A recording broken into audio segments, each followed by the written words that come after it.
What is most important for Egypt is to have a strong economy that attracts investments, and the engine of this economy is the private sector, because this is where jobs are being created. And also what is critically important for the Egyptian people, especially the most vulnerable in society, but also for the middle class, is inflation to be pushed down, to be put under control. For this, the country does need to make some important decisions.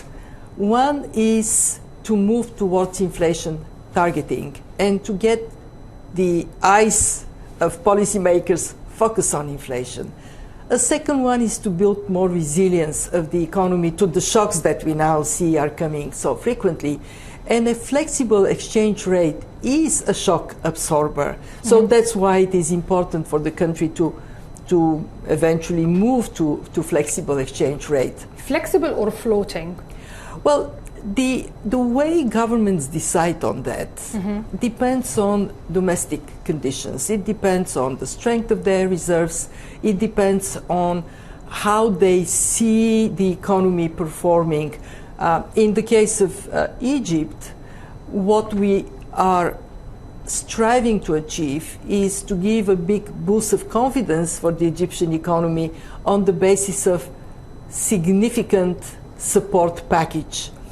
We are considering at the IMF to augment our program because we recognize conditions have changed since we started a year ago. Augment the program to 10 billion, as some institutions are talking, like Moody's, for example, they said 10 billion. I would not get into the exact number because it is ongoing negotiation between the Egyptian authorities and the IMF. The Egyptian authorities also need to consider how much senior debt they would like to carry, because that would determine how much space they have for other forms of borrowing. But in any case, it would be a significant augmentation. The exact number to come, we are working on the fine print, so it will come. Will the IMF be alone on this? Will you have collaborators, international community, GCC countries?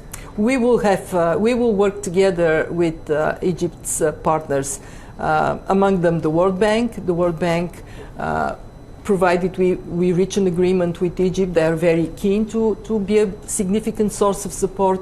The GCC countries, the European Commission. In other words, we are looking into this moment in time when Egypt, for no fault of its own, finds itself in a more difficult situation, when the partners of Egypt must stand tall and support the country. Have the partners of Egypt put any, let's say, new measures or new conditions here to assist? We have the elements of our program from last year, and conceptually the program has not changed. What we need to do now is to define the details of implementation, because conditions have worsened for Egypt. And if we are looking at, for example, the needs of the population, clearly more support for vulnerable people must be put in place. By the way, that is one of the reasons why we would augment the program, would increase the program to help Egypt buffer the most vulnerable parts of society. Usually in IMF programs for countries, which I have researched quite significantly, the step that governments do to provide relief for the vulnerable, which is what the presidency announced a few days ago, usually it precedes just the announcement of the IMF. This is what has happened in several countries. Will it be the same case for Egypt? Do you think so? Well, we have been very clear that we are at the point to complete the first and the second review of the program. This is the time when we adjust the program, because we reflect on conditions at this moment. So yes, we expect that in the next weeks we will finalize the reviews, and once we finalize the reviews, we would see the impact of these reviews. I would say, with the kind of facility, the EFF facility, usually after the reviews are done, usually the money is dispersed within a few days, right? That is another element that we are discussing. perhaps this time we will have to do a little bit more in disbursing once we complete the reviews. Again, because conditions have become more difficult for Egypt. So yes, we look in all these elements to come to a final agreement. All right, and always within like all the previous cases for many countries, usually when we're talking about IMF programs, there always comes debt restructuring along the way. Has the IMF been playing any role in mediating between the parties that to which Egypt owes a lot of money, maybe refinancing some of those loans? How debt is being managed is a responsibility of the country vis-a-vis its creditors. The IMF has a duty of neutrality. We don't take the side of the debtor, we don't take the side of the creditor. What we do is we provide information and our views on what is the best way to go, and this is what we do at that time. I need to say that we are quite impressed by the seriousness with which Egypt itself is addressing this difficult time and the commitment to do things that are essential for Egypt to have the fiscal space. For example, plan the implementation of projects over time in a way that allows easing the pressure on the budget. Look at how much is needed to cover this funding gap, so that they can be ready for the program, Mrs. غورغييفا? We have defined the funding gap, but again, these are confidential negotiations. Please bear with us. Yes, we need to complete it to be able to announce. What I can say, though, is that yes, the funding gap, not surprisingly, has increased somewhat, but also the willingness of partners to come in support of Egypt, of course, against the actions of Egypt, or on the basis of the actions of Egypt to strengthen the economy. This commitment is strong. Again, in Rabat, you told me the only way out is privatizing to increase competition, to increase the economy, which will have a great, important effect on employment and whatsoever. How do you describe the government's efforts so far in accepting the fact of privatizing and selling stakes in public companies? So far, less than 5 companies the government has sold stakes in, although they have previously announced that they target something between 35 to 40 companies.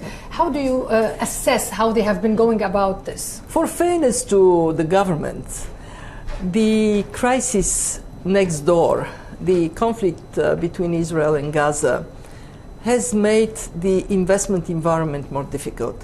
And actually sometimes one has to assess when is the right time to sell, because we do want Egypt to collect highest possible revenues as a result of this privatization, but our understanding is that the will to bring the government out of the economy where it doesn't belong remains very strong. And we also believe that Egypt taking some of the measures, including on the exchange rate, to eliminate multiple exchange rates, will help investors. If you are an investor in a country, you want to be sure that you put money in, you can take the money out, you get profit, you can repatriate this profit. And in that sense, I actually would not like to see Egypt rushing to sell while the conditions are not entirely favorable for Egypt. But I would expect that they would do the right thing because it would benefit the country. Speaking of the conflicts next door, the humanitarian problem that is happening, all the conflict, the Israel-Gaza war, its effects are so bad, especially the humanitarian efforts needed at this point. How will the IMF be able to help and assist in relief programs maybe after this war ends, hopefully? We, like everybody, so much pray that peace would prevail for the sake of civilians. And we even today are supporting the Palestinian Authority and the Palestinian Monetary Authority with technical assistance. We also take a time to assess the impact, and it is dramatic. the Gaza economy has shrunk by 80%. The West Bank economy has shrunk by 22%. It is a very massive decline in economic activity. When time comes for reconstruction, other agencies like the World Bank would take a leading role to assess what are the needs and organize the reconstruction process. And at that point, the IMF will be there to help with institutions and policies that provide the foundation for functioning Palestinian Authority. We are also today supporting countries in the neighborhood. $1.2 billion program for Jordan, quite successful to stabilize the situation there and to provide a good framework for the Jordanian economy. Discussions on Egypt ongoing. We would always be the source of stability, which is the mandate we have: macroeconomic, financial stability, growth, and employment.